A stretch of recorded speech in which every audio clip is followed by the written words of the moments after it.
So tonight's topic is absolutely huge, the Church and Northern Ireland in the War of Independence. Actually, both topics have been somewhat sidelined in a way. You were very, very familiar with the hunger strikes and with, the Kilmichael ambush and Bloody Sunday, which we just celebrated or commemorated the anniversary of. So in a way, this is kind of an undiscussed topic in one sense, but they're huge. So of course, if we had not had COVID, it would have been two separate weeks, but I had to try to combine them. So approximately 1,200 people died during the War of Independence. Although the conflict began in 1919, it wasn't really until 1920, of course, mid-1920 really to mid-1921, that the violence sharply escalated. And this was illustrated by casualty rates experienced by both the Crown and the IRA. So in 1919, only 16 policemen, or RIC, and soldiers had been killed. During the first 6 months of 1920, 44 members of the Crown forces were killed. In the second half of 1920, that figure rose to 171. And then during the final 6 months, there was a sharp rise to 324. And Republican casualties kind of followed a similar trajectory. 32 were killed in the first half of 1920, 228 in the second half, and 182 in the first half of 1921. So we said, before that the first kind of initial bout of the War of Independence was really just a campaign of intimidation against the RIC. It had started out as boycotting and then kind of got a bit more threatening and finally became quite violent. Just to kind of discourage people from joining the Republican, or the RIC, the Royal Irish Constabulary. So violence actually, or murder certainly, remained rare until very late 1919. Most volunteers confined themselves to boycotting, and raiding for arms was the big one. And of course that was the important dynamic in the escalation of conflict. IRA ambushes in the early part of the war were intended to secure arms, really, not to kill policemen. As late as November 1921, the total number of IRA rifles was estimated at about 3,000, about half of which were located in Munster. Now, from the summer of 1920 to the autumn of 1922, political violence in Belfast cost 465 people their lives, with over 1,000 wounded. So the War of Independence in the northern counties would have an additional dimension to it than the rest of the country. Unionists had armed themselves in 1913 as the Ulster Volunteer Force to resist Home Rule, quote, by all means, and by 1920 they had reorganised to combat increasing attacks by the IRA. UVF units, this Ulster Volunteer Force, were later incorporated en masse into the Ulster Special Constabulary when it was set up in October 1920 in response to the violence we'll be talking about tonight.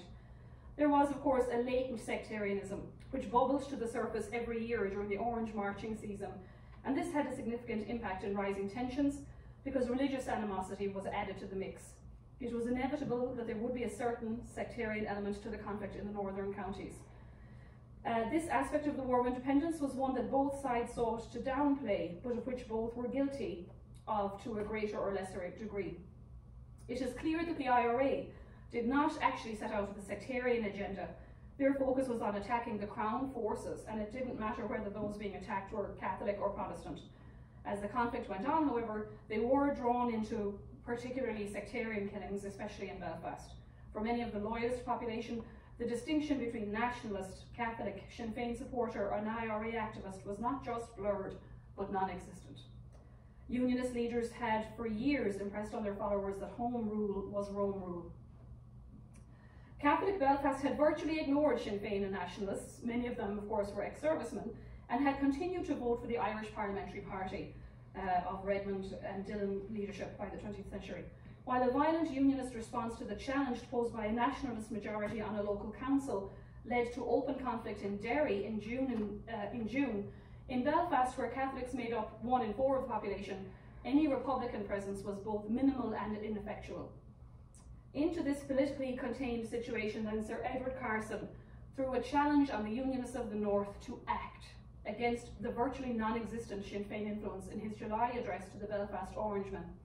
Ulster Unionist leaders were shocked by Sinn Féin's sweeping success in local elections.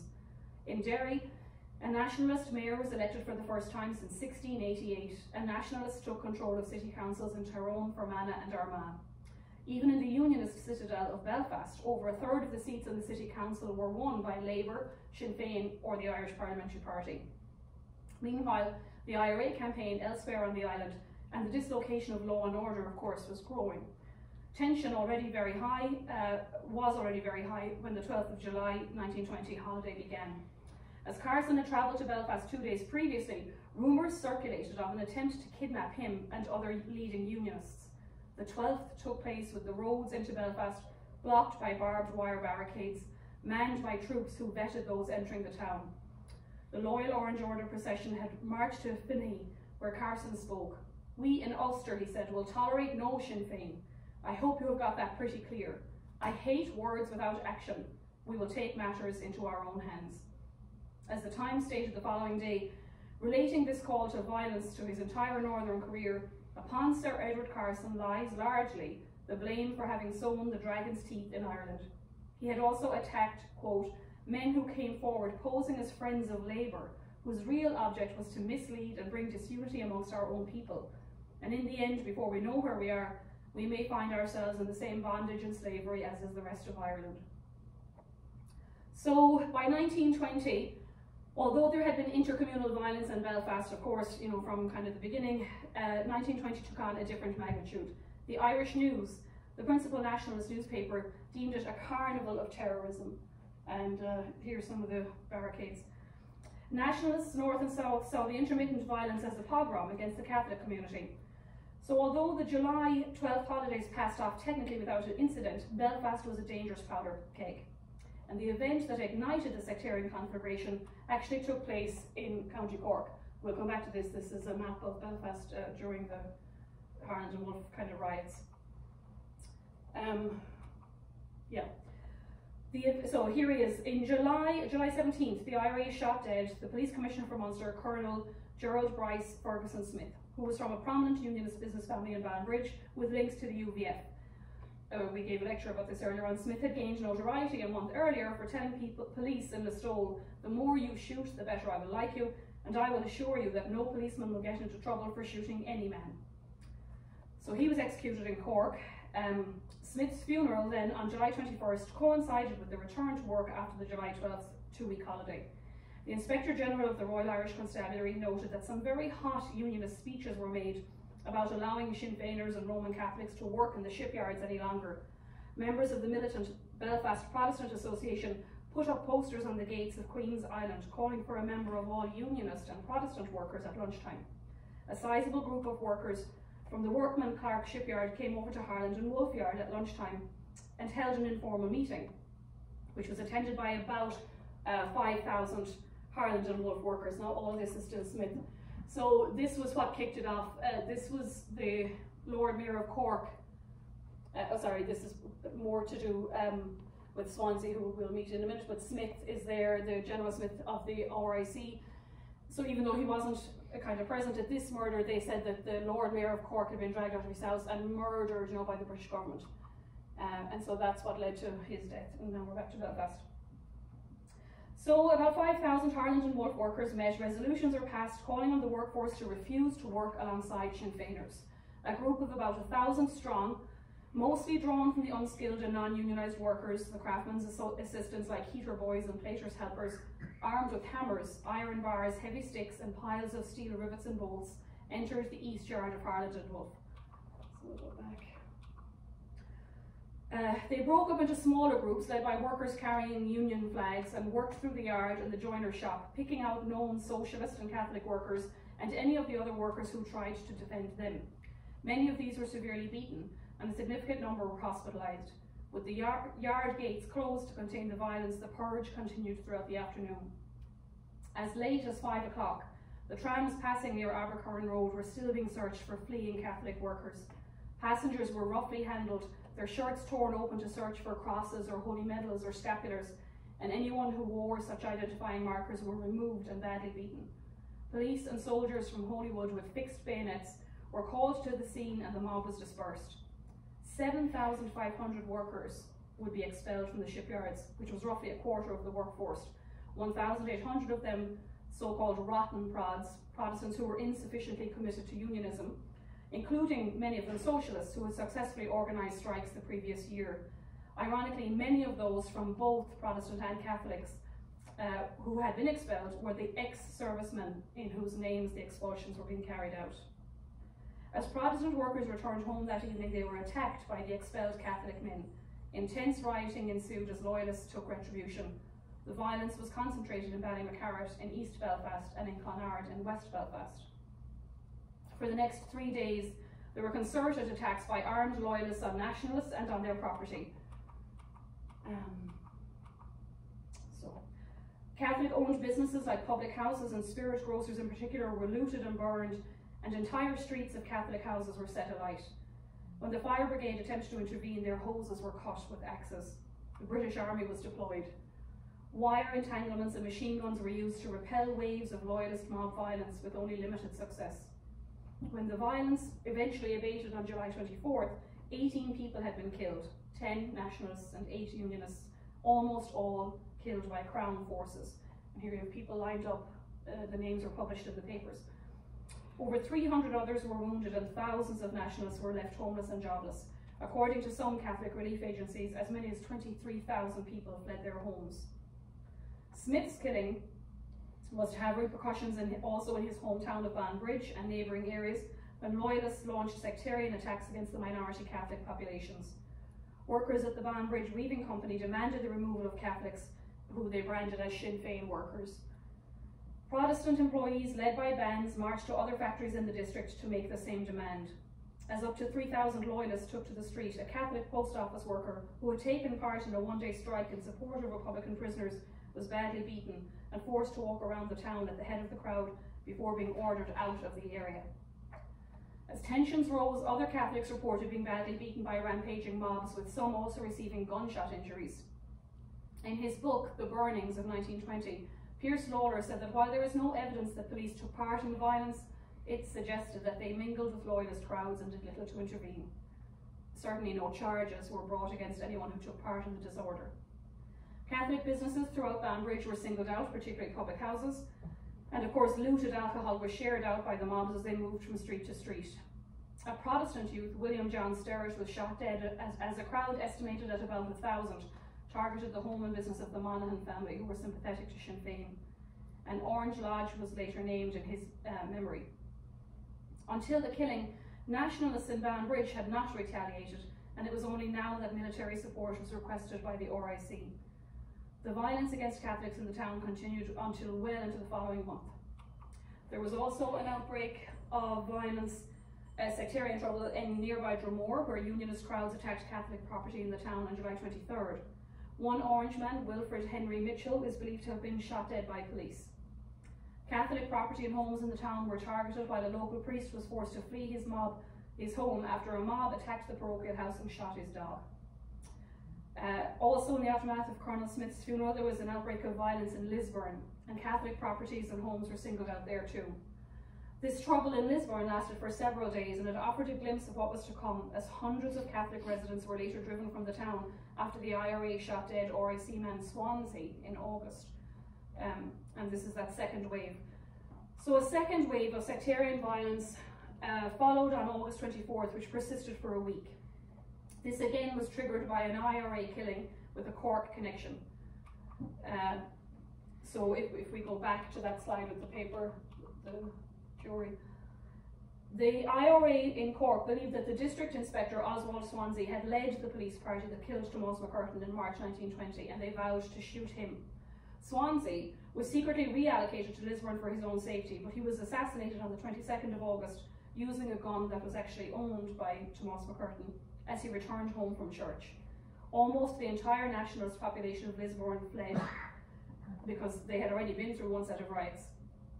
And these second riots were sectarian at its most blatant, as practically every Catholic owned business in the town was burnt to the ground and the parochial house was totally destroyed.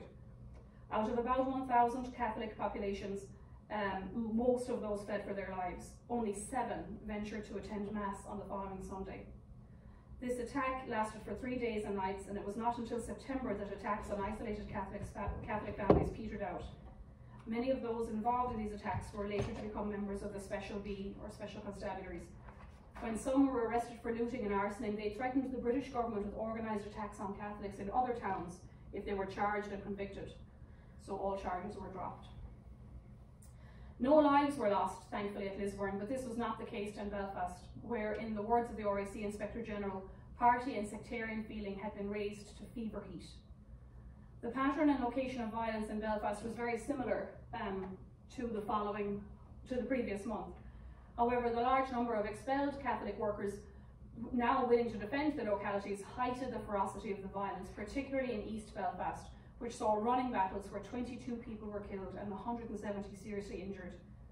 In an attempt to restore order, a curfew was imposed from 10:30 p.m. every night from September 1st, and workers were escorted to work by patrols of police and military.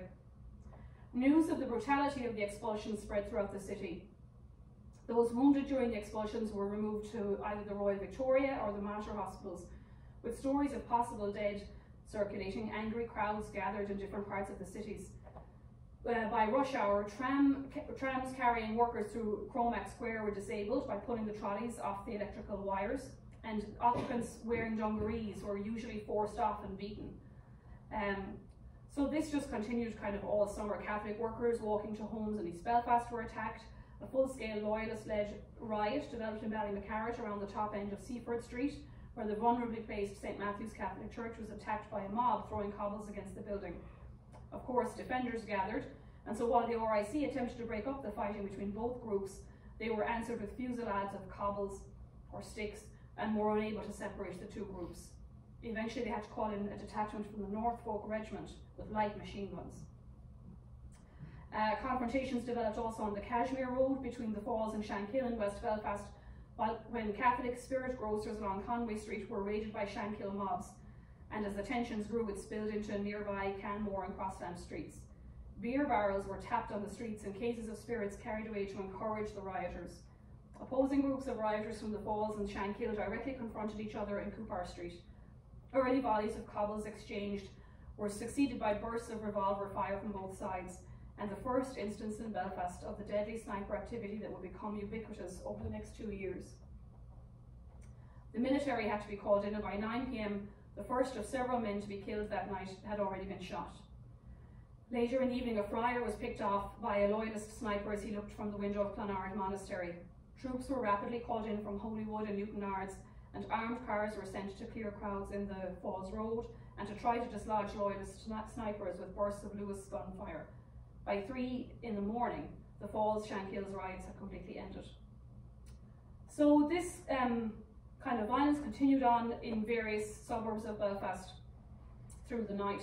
As the riots intensified, properties owned by Catholics and rotten prods were targeted. Windows were broken, they were looted, some were burnt out. Violence spread onto the residential side roads, and in succeeding days, a quarter of those living and trading along both roads and in the adjacent streets were either intimidated or burnt out of their homes. The Reverend John Redmond, who was Church of Ireland Vicar of Ballymacarrett, went among the rioters attempting to restore order. He told the press, "Of all the men taking part in the destruction of property, only one appeared to be over 23 years, while quite an appreciable number were boys under 18. On the second night of the riots, Councillor David Thompson, who was the Ulster Unionist Labour Association, assisted by Reverend Redmond, began to organise patrols of ex-servicemen in an attempt to control the looting. Despite their efforts, spirit grocers and other small traders that had survived the violence of the previous night were still looted, and some of them set ablaze on Templemore Avenue, Willfield Street, Spears Bridge Road and Rosebery Road." I think it's the, in Lisburn, outside one of the factories. In all, 60 spirit grocers and 12 pubs were wrecked over the first 2 nights of rioting. So this kind of political cleansing then, which was ad hoc, created a climate of fear that was something new even in a town long plagued by sectarian riots. The assault on the mixed community of Ballymacarrett was very different in scale to the limited work expulsions or like housing evictions that had occurred in the June and July rioting of 1912.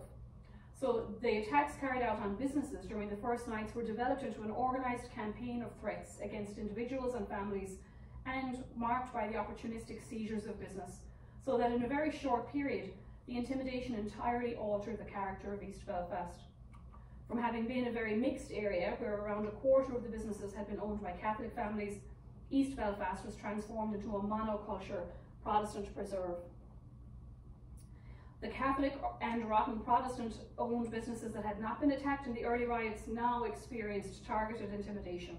Shop owners were expected to wipe the slate clear on any old bills and to not charge for produce that was simply taken. The message was very clear. This process was completed over August and September of 1920 with the organised consolidation of homogenous ghettos and the seizure across the city of businesses whose owners had been warned what they would expect if they failed to depart by the initial destruction, with over 150 Catholic-owned businesses in Ballymacarrett. In the early September, the Daily Herald reported that to date, 95% of the property destroyed by fire was caused by Unionists.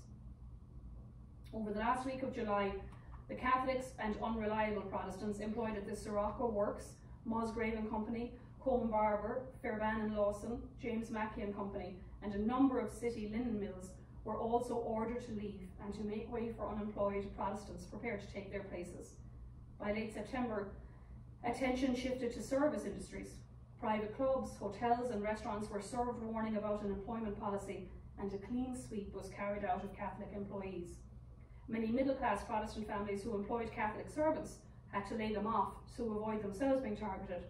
By the end of August, 10,000 workers had been expelled from employment. In the shipyards and at the Sirocco Works, the effect of the expulsions was felt with work still seriously understaffed in certain skills. There was considerable problems at Sirocco, as a number of those expelled had specialist skills and couldn't be replaced. Key figures in the senior drawing office design staff and the laboratory staff had been driven out during the purge, so production was affected. Ireland and Wolfe were 400 joiners down on their needs, even by late September, and they were negotiating with the Controlling Works Vigilance Committee so that they could have the return of the expelled workers, but no effect. Registration offices sited at St Mary's Hall opened in early August to provide basic sustenance for the expelled workers in Belfast, with an estimated 2,000 immediately enrolling. During the autumn, an appeal was made for funds from all over Ireland and abroad, and the first payments were made on the 19th of August. Approximately 8,140 male and female wage earners registered on the roll of the Expelled Workers Committee by early October, and with an average 23,140 persons in all regularly received daily relief from this fund. In addition, the St Vincent de Paul Society organised parallel relief schemes where food and clothing was distributed to refugees. By Christmas of 1920, 650 homes had been burned and 8,000 households were compelled to move because of intimidation. The intensity of the violence in Belfast had a number of significant consequences. First, Ulster Unionist leaders used the crisis to obtain greater control over law and order from the British government. This was by means of the Ulster Special Constabulary, which was recruited directly from the ranks of the UVF. This development was not revealed publicly until October of 1920. Second, the IRA in Belfast, which was never very strong, organised itself as a defender of Catholic districts, which were subject to continuous, if intermittent, harassment and sniping. And then third, on August 6th of 1920, Sean McEntee, who was the TD for South Monaghan and the only Belfast man in the Dáil, presented a petition from Belfast nationalist councillors seeking a commercial boycott of Belfast firms. Although called the Belfast boycott, it was to be widely applied to goods from the north. Now, this was an utterly ill-conceived policy and remained in operation, however, until 1922. No expelled worker was readmitted, and this boycott had no impact on Belfast's principal industries, but it did increase sectarianism because it cut off trading links and it hardened partitionist attitudes. So it did nothing to aid the plight of beleaguered Northern nationalists as Northern Ireland came into being. Because don't forget, the Home Rule Act had been passed in 1920. So there was provision being made, even though the south of Ireland was still fighting the War of Independence and hadn't yet entered into treaty negotiations. Because the Home Rule Bill was there, they already were going to have a separate government for Northern Ireland. So this is not, good diplomacy. Over the next 20 months, the pattern of sectarian violence continued, reaching an intensity in the 6 months following the signing of the Anglo-Irish Treaty in December 21. In 1922, the greater number of the refugees of 1920 were still being accommodated in school halls and in crowded terrace houses, often shared since the first months of the pogroms by more than one family. The political agreements required the full return of the expelled workers to their employment, which of course wasn't happening. The ongoing conflict of these 2 years, alongside a lack of will within the Unionist administration, conspired to ensure that such a return to employment just simply would not occur. And many of those driven from skilled work in 1920 would not return to employment until the skill shortages of World War II created openings 2 decades later. The deep slump that accompanied the birth of Northern Ireland lasted across the 1920s and inhibited the employment of any but the personally vouched supporters of the status quo. This merged with the worldwide effects of the economic collapse of 1920, creating an employment imbalance which would become a feature of how Northern Ireland would continue to function over its first half century. So, you know, this kind of violence. Now, there was actually violence in Derry too, but we didn't have time to cover it today. So I did put in some photographs of Derry, but I didn't keep it all going. So the church. Caught in the middle then of the conflict at times, the Catholic Church occupied in a way an unenviable space during the War of Independence. While events in Dublin and Cork have dominated historical events, the murder of a Catholic priest in Galway in mid-November stands out for its gruesomeness and for the universal outrage that it occasioned. The killing generated headlines at home and abroad and epitomised the breakdown of law and order throughout the country. Many nationalists concluded that if priests were not safe, then no one was. And of course, the priests, you know, had been really at the centre of trying to manage the grief. They had often encouraged people, you know, to be peaceful, that kind of violence was not in line with God's teaching. There was actually a kind of a loyalist, he was an ex-army guy who was the priest in Tralee, who urged, you know, not even urged, who condemned the IRA and said they would burn in the fires of hell, and he was more or less ran out of the town.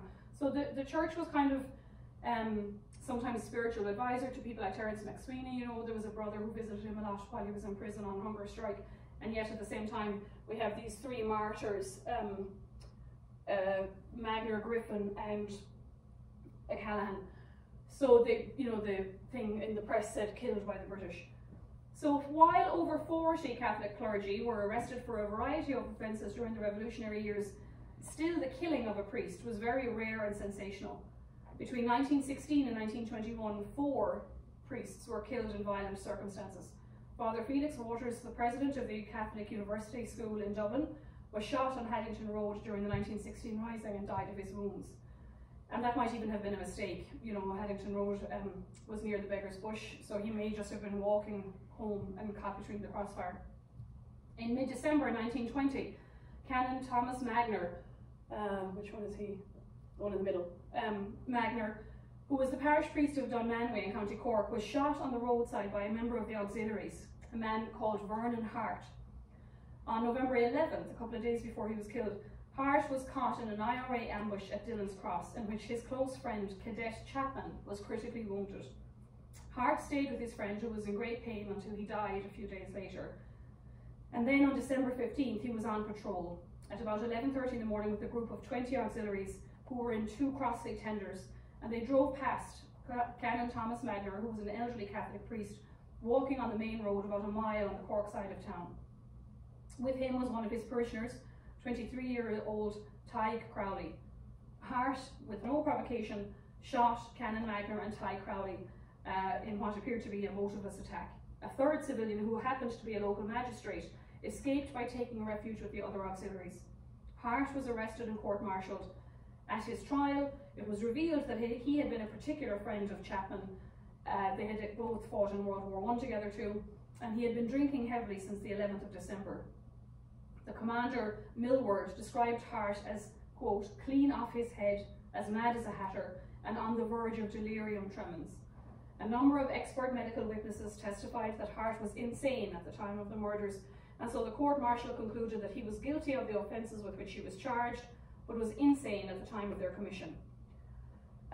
So on January 5th, he was discharged from the auxiliaries, but sentenced to be detained at His Majesty's pleasure, and was committed to a lunatic asylum for the criminally insane. In May 1921, then, Father James O'Callaghan was fatally wounded during a raid on the home of Liam de Rochta, who was a TD, where he rented rooms. But again, it was a raid, he happened to be in the wrong place at the wrong time, and he was killed. So that was that's this man O'Callaghan here. But it was the case of Father Michael Griffin, which differs significantly because of the premeditated nature of the killing. Here's Griffin. Just before midnight on November 14, 1920, 3 men in trench coats called to the priest's house on Montpellier Terrace in Galway. Barbara King, his housekeeper, was instructed to summon Father Griffin for an urgent sick call. Taking his coat and his umbrella, the curate was not seen alive again. Father Griffin's disappearance into a howling storm was shrouded in mystery. That intensified when it was realised that the priest had actually not taken the Blessed Sacrament with him, as would be the norm if you were going to a serious sick call. The following evening, the parish priest, Peter Davis, brought the matter to the attention of the police. The authorities expressed amazement and were confident that no member of the Crown Forces had any hand in the abduction. Father Davis replied that no one in Galway or any Catholic Irishman would injure a priest. The parish priest and the Galway public believed that the disappearance was the work of armed members of the Crown Forces. Father Griffin had been born in Gurteen, Ballinasloe in 1892, the son of Thomas Griffin, a well-known farmer, local councillor and chairman of the Galway County Council from 1912 until 1914, and his mother was Mary Kine. He was educated at Gurteen, St. Joseph's College in Ballinasloe, and then Maynooth College, where he was ordained for the Diocese of Clonfert in April 1917. He was on loan to the Galway Diocese and appointed to the curacy of Ennistymon in North Clare. In June 1918, he transferred to the Rahoon parish, which comprised the districts of Rahoon, Bushy Park and Barna. He was praised by his bishop for his selfless work during the influenza epidemic of 1918. Like many curates of his generation, Father Griffin was an ardent member of the Gaelic League and was involved in efforts to raise funds for the provision of a hall for the cultivation of the Irish language. Politically, like the vast majority of nationalist Ireland, he supported Sinn Féin and Pádraig O'Mail, who was his local candidate in Galway Connemara. So he voted for O'Malley or O'Mail at the 1918 general election, but after that he did not take part in politics. The disappearance of Father Griffin without warrant or charge prompted the bishops of Galway and Clonfert to issue a forceful statement charging the British government with responsibility for, quote, an outrage upon the Catholic priesthood of Ireland. The matter was also raised in the House of Commons on the 19th of November by Joseph Devlin, who was MP for West Belfast. In his reply, the Irish Chief Secretary, Sir Hammer Greenwood, was typically evasive and claimed the abduction obviously a stupid thing that no forces of the Crown would do.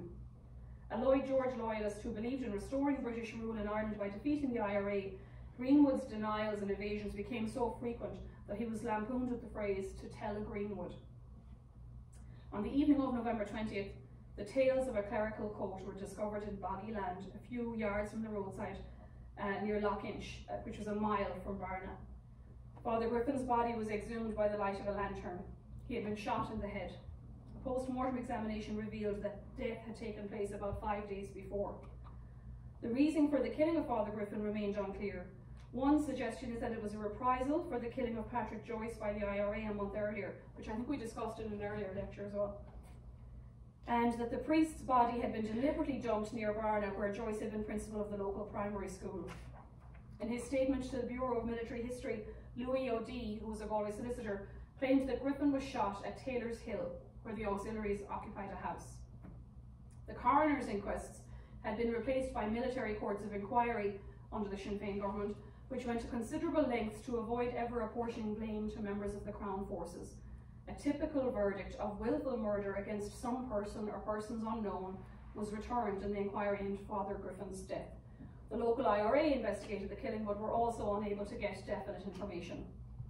So, attracting an immense crowd, which you see here, his funeral took place in St. Joseph's Church with burial in the grounds of St. Brendan's Cathedral in Loughrea on November 24th. After the funeral, Bishop O'Dea wrote to the Chief Secretary, "It is the belief of all in Galway that Father Griffin was shot by government forces. The people of Ireland do not shoot their priests, but murder like this is almost altogether unparalleled in Irish life. Father Griffin's death hardened anti-British sentiment and typified the random and often lethal nature of violence during the Irish Revolution." The memory of Father Griffin was commemorated in a number of ways. In November 1922, a monument was erected where the body was discovered, and another at his graveside. Oh yeah, that's the next one. The church in Garteen was built in his memory, and in 1937 a new road connecting Wolfetone Bridge and the Salt Hill Road in Galway was named Father Griffin Road. And they founded a Gaelic football club after Father Griffin in Claddagh in 1948. So that's Father Griffin, the kind of murder priest who was never willfully and with malice by person unknown. And then something a small bit light-hearted to finish with, miracle at Templemore, which kind of resulted in a ceasefire for a little while in August of 1920. So, on the night of the 16th of August 1920, wild scenes were witnessed in Templemore as the Northamptonshire Regiment carried out reprisals following the killing of the Royal Irish Constabulary District Inspector Wilson by the IRA. According to a local press report, soldiers joined in the outbreak, volleys were fired, houses attacked, shops looted, the town hall was burnt down, and 3 creameries were destroyed. Ironically, 2 members of the regiment would lose their lives in the fire that they set. Immediately after those deaths, reports of supernatural manifestations accompanied by cures in Templemore and in the townland of Corraheen near the village of Garthagary appeared in local and national newspapers. It was alleged that religious statues at several premises, including the RIC barracks in Templemore, were shedding tears of blood. And so you can't really see it in that picture, but they're filing past statues in a window to have a look at them. It was reported that the local farm labourer, James Walsh, was experiencing Marianne apparitions and that a holy well had appeared in his bedroom floor. The Tipperary Star reported that after the outburst on Monday night, some of the statues from which blood had been oozing were taken by Walsh to Templemore, and it is believed that this is what saved the town from destruction. The Limerick Leader reported that prominent townsmen assembled around the bleeding statues and offered prayers aloud, thanking God that the town was saved on Monday night and that none of the inoffensive people of Templemore suffered any casualties.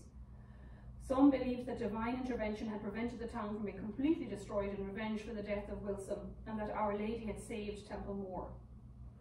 On the 31st of August 1920, RIC County Inspector Dunlop reported to Dublin Castle, on the 20th, miraculous apparitions are alleged to have happened in Templemore and Corraheen.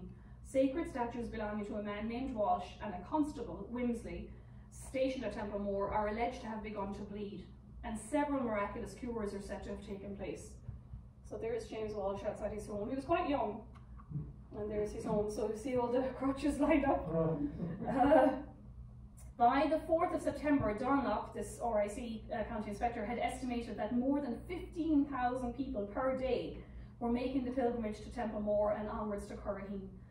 Dunlop removed the statue from the barracks, because it was inside the RIC barracks, and placed it with other statues on an improvised altar that had been erected in the yard beside Duane's shop. So it's marked there with the X, and that's the first picture that you saw where people were filing past the window.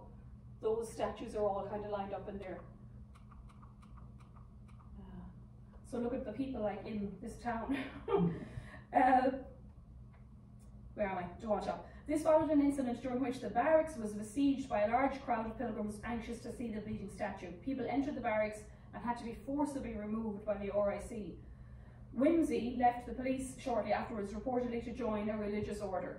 Dunlop told Dublin Castle that the alleged miracles were having a positive effect on the locality, describing the conduct of the large crowds as exemplary. Templemore was referred to as Pilgrimville or Pilgrim's Town. There's another view by the press. And to cater for the thousands of pilgrims categorised by newspapers as the halt, the maim and the blind, additional trains originating from Kingsbridge Station in Dublin were added to the normal schedule. Reverend Collier, who was a correspondent for Catholic Times, visited Templemore and estimated that 6,000 to 8,000 people were at Duane's, many of them having been there overnight. He saw 4 statues, each with blood trickling down the face, neck, breasts and body. So here you can see like the small statues, but you can actually see on her face particularly, and on the one over here, a little bit of blood. And so this went across the world, this photograph. So as reports of the apparitions and miracles spread, the number of pilgrims, of course, increased. Many people claimed to have been healed either by direct contact with Walsh himself, the young guy, or by exposure to the bleeding statues and crucifix. Some visitors were not convinced, and one journalist wrote that he came to see a miracle, and so on. It was not a miracle of bleeding statues, but of pathetic belief. The Limerick Leader reported the case of former soldier Martin Monaghan, the first person who claimed to have been cured by Walsh. Monaghan had spent 3 years in the military hospital at Richmond Barracks with shrapnel injuries. He claimed to have entered Dewan's yard on crutches, but left with the full use of his limbs, quote, after Walsh touched his legs with one of the statues. Other well-publicised cases included those of a Miss Guerin and a Mr. Gavin of Limerick, who were reportedly cured of paralysis and acute hip disease, respectively. The official position of the Catholic Church was one of extreme reserve, and at the height of the religious fervour that surrounded the miracles, Bishop Fogarty of Limerick warned mass-goers that they should, quote, restrain their judgment and not allow themselves to be carried away by excitement or popular rumour. The parish priest of Templemore, Reverend Kiley, refused to visit the statues, expressing the opinion that great caution needed to be exercised. Walsh travelled to other towns in the company of clergy, visiting Mount Melleray, where there was a large monastery, and Cashel, of course, the Rock of Cashel, where he stayed as the guest of Monsignor Innocent Ryan. So Walsh is having a good time. The Irish Times reported that statues and a crucifix in the presbytery in Cashel began to bleed when it was touched by Walsh. And as the news spread, a piteous and clamorous crowd of invalids arrived at the presbytery and requested that they be allowed to see and touch the statues that were on display outside the building. Monsignor Ryan wrote to the Irish Times in an attempt to stem the flow of pilgrims and to prevent events similar to those occurring in Templemore and Curraheen from also taking place at Cashel. So, reports of these miracles get back to IRA General Headquarters, and Vice Commandant Edward McGrath stated that the town was packed with, quote, pilgrims, beggars, stallholders and undesirables.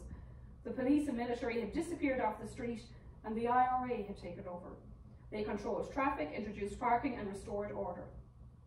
The IRA were acting as stewards and marshals but did not appear on the streets in uniform. They took advantage of the absence of the military and police from the streets to reconnoitre suitable locations for ambushes, and local IRA commander Jimmy Leahy imposed a levy, or a little toll, of 2 shillings and 6 pence per day on all of the cars bringing pilgrims from Templemore to Curraheen. Ostensibly, the levy was imposed to pay for repairs to the roads that had been damaged by the throngs of pilgrims, and to pay the expenses of the IRA men involved in traffic and crowd control duty. The imposition caused an outcry, and Count O'Brien, who was the Sinn Féin TD and chairman of the North Tip County Council, met Leahy and pointed out that the levy was highly irregular. Leahy replied that, quote, everything had to be irregular to deal with the situation that had arisen.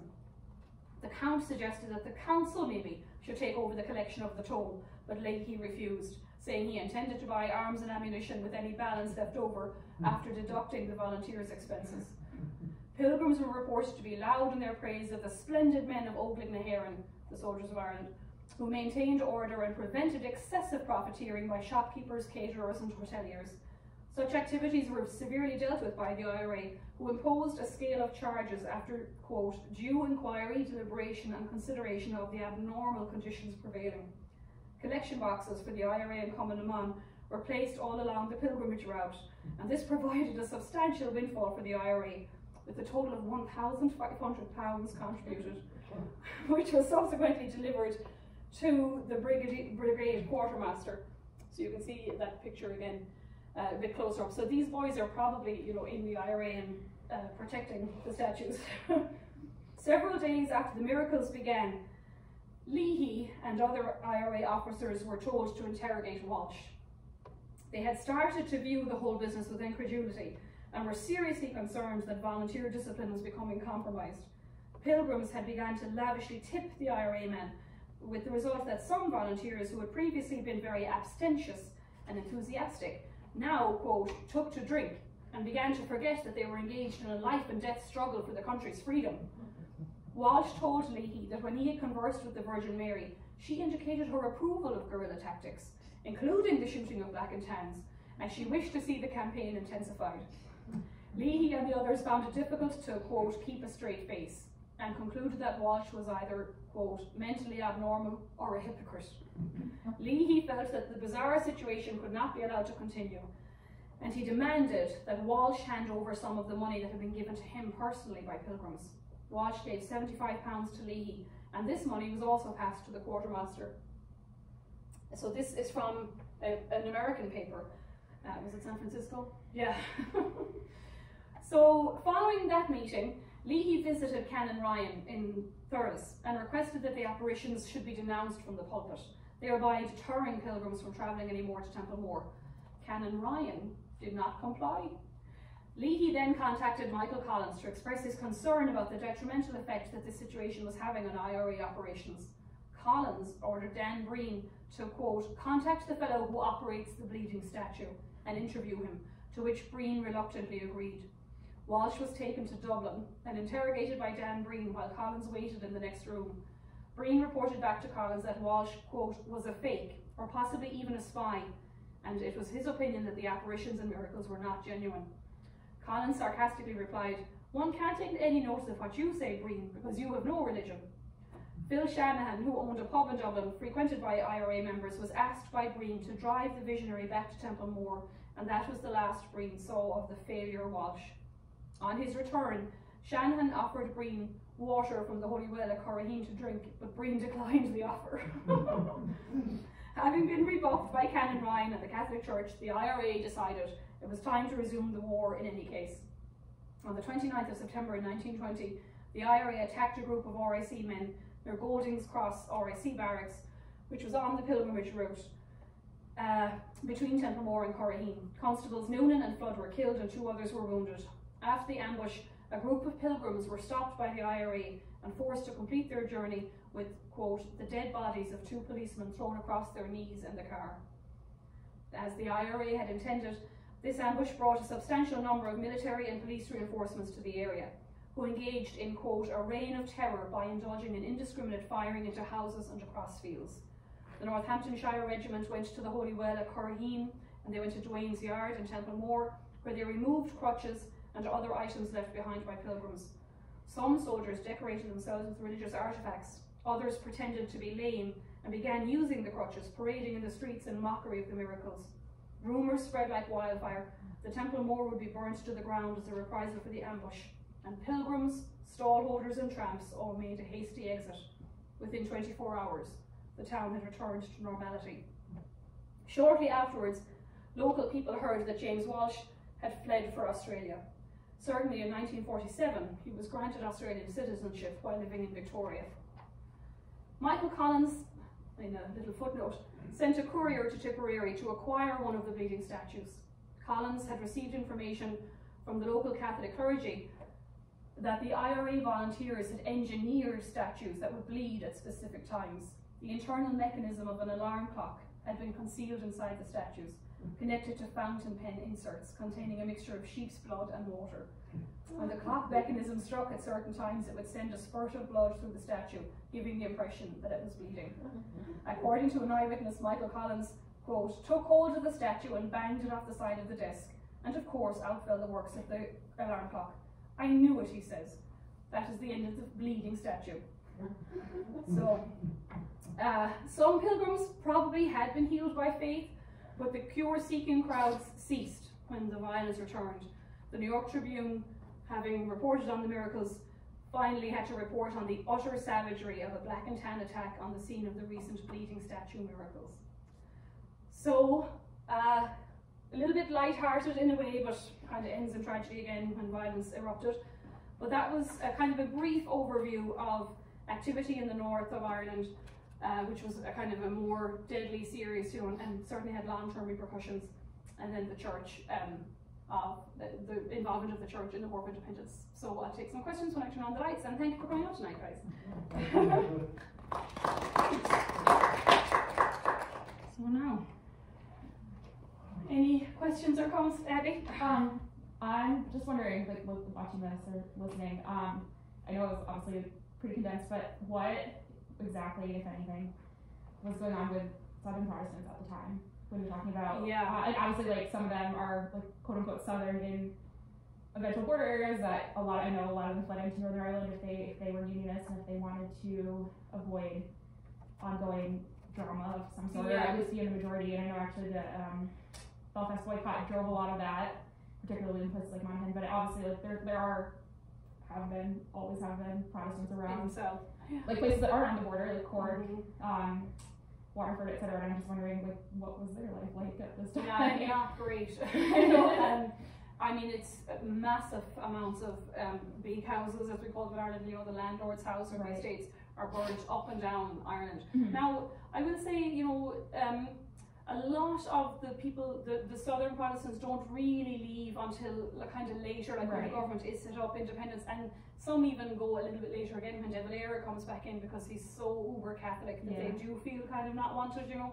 Like there was rumours that Michael Collins's draft of a constitution, for instance, like was allowing divorce and things. So he was much more conscious of, let's not create a minority within our own country. You know, he called the treaty this a stepping stone to achieve freedom, or freedom to achieve freedom. So he was much more conscious of, we all have to row in together. A lot of the time, of course, the Protestants were the ones with the money or that owned businesses, so you definitely wanted them to stay in the south. But I mean, this is an awkward time for them. Certainly home burnings go on through 1920, 1922.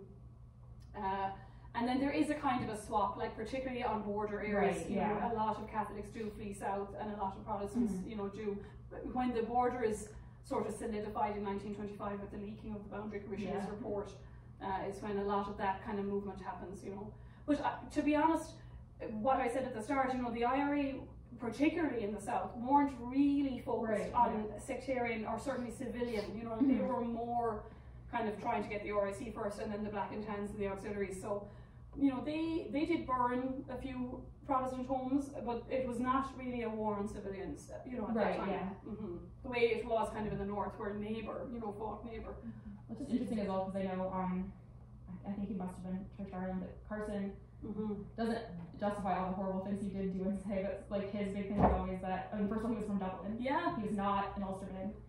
He, like, to this day, a lot of people question why he was buried in Belfast, because he never lived there. He didn't feel particularly at home there, but his big thing was no home rule, but also no partition. And so this idea of starting out, not that it was good either way, but starting out as maybe not making it religious, although there's still a class divide there, and, you know, status and all these things that are tied to that. It's just interesting that it. Well, and you know, he, as you say, he worked in Dublin and London, like he was on the case against, you know, Oscar Wilde and against Roger Casement. So, you know, he wanted all of Ireland to be united and under Britain, and then this became more and more obvious that it was not going to happen. Like, you know, 1912, the Home Rule Bill was passed, vetoed for 2 years by the House of Lords, then World War I intervenes, then it's passed again in 1918, and eventually becomes the Government of Ireland Act in 1920. So by that point, I think, like, you know, he has signed up with Lord Craig. He basically felt like he'd been screwed over, which, like, if you paid attention, you'd think that you would know this is going to happen. But at the same time, he really felt like he'd been sold out, which is weird. Well, partition, nobody wanted partition. You know, so it kind of hurt both sides. Any other questions or comments? The dairy stuff was interesting, because I know Caroline's from Derry. You know, it was very hard because that had, you know, there was a bigger, by like 8%, you know, the population was more, at that time, Catholic. And so even though they were a sort of a majority, you know, there was very focused violence against Catholics. I had written it was just too long, so I can email you, you know, the summary of that. But there was a lot of violence, like on the walls, you know, different people did flee into Donegal, you know, to bring up what Abby was talking about. So this is just out of curiosity. Do you mind going back to the slide, like the Death Note, the Swansea Death Notice slide? I don't know if I'm reading it right. The trial, like, or the no, the one that's like his death notice. It's in the paper, and I don't know. It's alright. I know it's going back. Where am I? Oh, I got too far, am I? No, I think you still have to go back more. Sorry. I just picked up. It looks like 1, 2 more. Yeah. No. That. Is it? First of all, I'm noticing that whoever it is in the bottom, their last name is my last name. But is that someone from like Fiji writing the death notice of this guy in Lisbon? Like, I don't know if it was, or if that's, you know, when I put this onto PowerPoint, you know the way it gives you the design ideas, it might have cut off. So I'll have to check where I got it from. But I thought it was just a normal, like maybe a Northern Irish paper. Like how would they have known? Fiji, especially in 1920. Yeah, I'll have to check that again. And maybe something to do with the Commonwealth. Probably, I'm just wondering how news would have traveled like that. But it's interesting, like, and I wonder what date, like how far advanced international news, you know, so that's it. No other questions or comments? do you believe in the miracles? Or, like, I was a little bit sad to know it was actually an alarm clock. Because, you know, I can't remember Mayo knock, you know, had been a few years earlier, and now they're saying maybe the priest had a projector, you know, so like, it looks like Lourdes is the only thing we can kind of count on, and Fatima. Yeah, so you can imagine Michael Collins, you know, but I wonder even if he knew about it, because the way he ordered, like, your man who's operating or something, you know, the bleeding statues, it's like, maybe they did, you know, kind of plant it so that it gave them time to... Or like just a little bit, a kind of distraction, but it was so, I couldn't believe it. And then, like, you know, those papers from America, you know, coming, and it really did get a lot of attention, you know, and of course the Irish are so gullible too, but yeah, so to imagine like 10,000, 15,000 people in this small town, you know, but like a little reprieve from violence for about a month, you know, must have been good too. So we should have done it in more towns, maybe. That's a miracle itself. Yeah, like it kind of was, you know. I mean, they raised great money, but we should have a miracle here someday. But thank you very much, everyone, for coming out. And if there's no other questions, you can go back out into the rain. And best of luck. We'll talk to you soon. Okay, thank you. Also, next week we have on Monday, it's a Zoom talk about Derry. Margot O'Shea with her book, and then Tuesday we're back here to talk about De Valera in America. Okay, so and then that might be it. And we have our Christmas market this weekend, so you're all welcome to that.